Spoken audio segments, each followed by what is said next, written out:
pleased to be joined now by our last guest today, the Mayor of Troy, Ethan Baker, with us on the Oakland County MegaCast. Mayor Baker, thank you for being with us today. Thank you for having me. Happy to be back. How are you? How's the city of Troy been doing since we last spoke?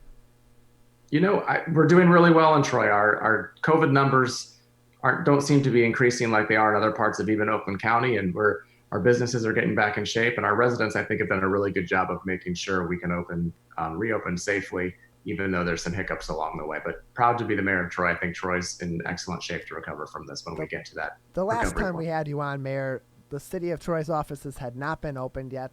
I would assume now that they are open, what services have returned to the city of Troy, at least in person at City Hall? What are still not at City Hall, but maybe are through other means? Well, you shouldn't make assumptions. Actually, City Hall is not yet formally open to the public. Usually right. Yeah.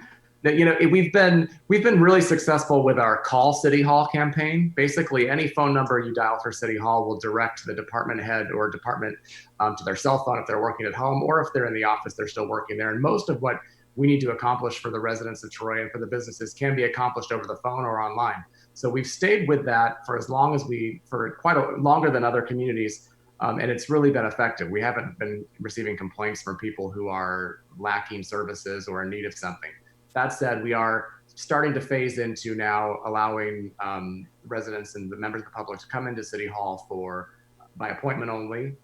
Sometimes people, they're paying property taxes. They're paying with cash, for example. You can't do that online. So they're going to come in. You can have an appointment. Our city clerk's office, certainly with the August 4th election coming up, has been very busy, and that staff is fully working from their inside City Hall. Although the absentee voting that typically happens or can happen at the city clerk's office will be adjusted, and there'll be an opportunity to do it outside through some drive-through operations and some unique things we've set up. Yeah, I was just about to ask about that because we see the news coming in today. The absentee ballots that are not submitted they're not submitted and fully into their municipalities by the time that polls close on election day will not count, and many municipalities are preparing for that. Or have already been preparing for a situation similar to that. West Bloomfield Township has a ballot drop box, kind of like you would see as a postal service mailbox, one of those larger ones.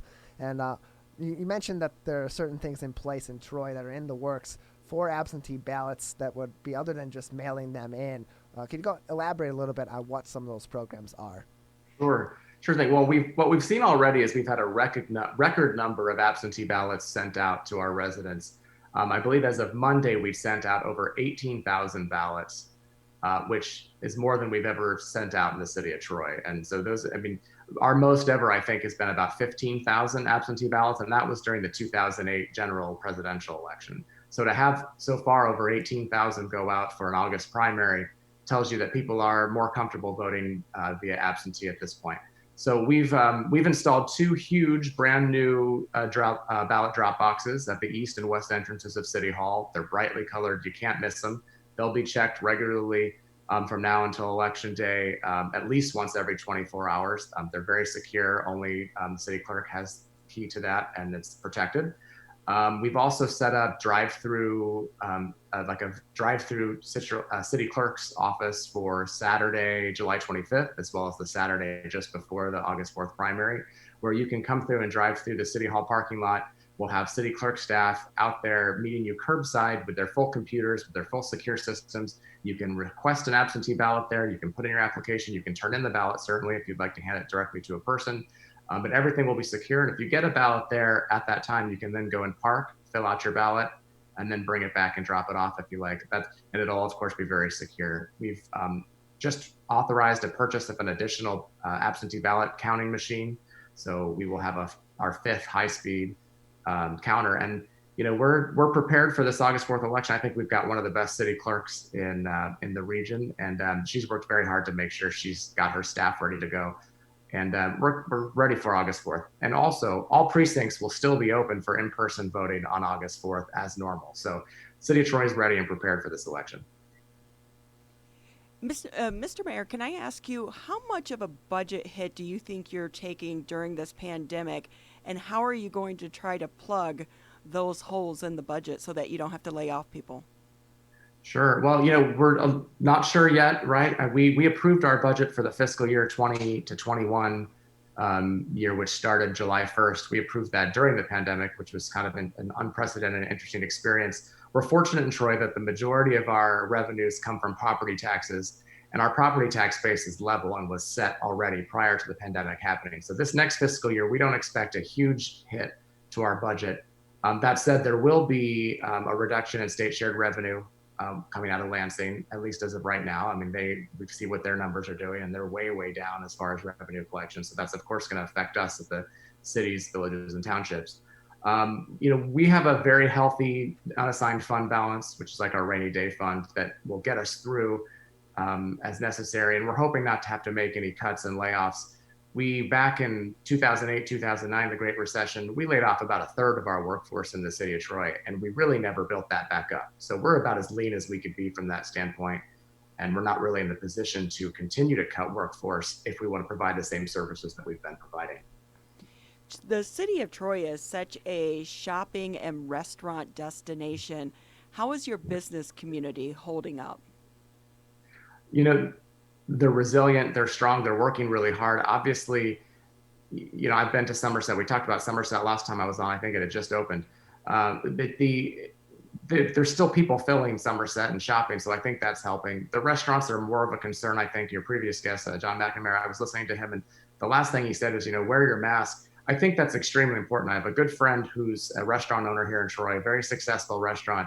But he doesn't like that he has to enforce people wearing masks, but he recognizes that he's required to.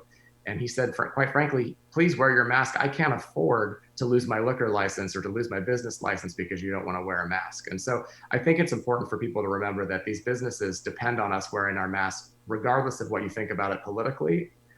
If you want our business community to stay intact here in the city of Troy, we have to do what we're required to do by the state government. So, I think that we will have to see as time goes on, when things do start to reopen, when weather changes and people can't sit outside to eat, that's going to really affect the restaurants if we're still at a 50% capacity level. So I'm hopeful we can keep the numbers in check and allow for increased capacity in our restaurants so that they don't suffer as we head into fall. Mayor Ethan Baker with us on the Oakland County Megacast all throughout the area on our family of TV and radio stations. Mayor Baker, we've talked to a lot of businesses individually and a lot of different municipalities in our coverage area, and a lot of them have been working through their own ways to put forth mask enforcement policies in terms of maybe having someone at the front door, having extra masks to hand out, and so on. And many of them have asked their local police and fire departments for help in that. How helpful has the Troy Police Department been for the local business community in Troy to help them prepare for enforcing this on the front lines before any issues would have to go to the police department, and how to maybe prepare for the potential for unruly people that don't want to follow these mask orders? Sure, and that's what we're faced with right now. Our police department has done a good job of helping businesses, giving them the education, the resources, the tools, everything they need to do their best in this case. Obviously, we can't afford, and we don't have the police force to put a cop at every restaurant or business in the city to enforce it as that mechanism. But we're there to stand with you if you need help as best we can, recognizing there are all sorts of challenges in the enforcement of some of these orders. And really, we're, public safety, and, City of Troy Police Department has to focus on traditional crimes as well. They can't just be about enforcing mask violations.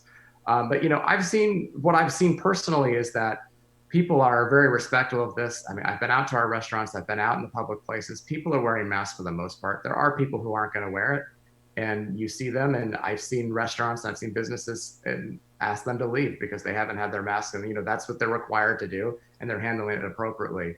Personally, I was at Starbucks the other day, and I was on the phone when I got there, and I ran into Starbucks and I didn't have my mask on, and the Starbucks barista said, hey, do you have a mask? And of course I just forgot, and I felt terrible about it, and ran back out to my car and put my mask on. And she was uncomfortable having to do it, but she handled it in a very kind and respectful way, and I think that that's the way to do it.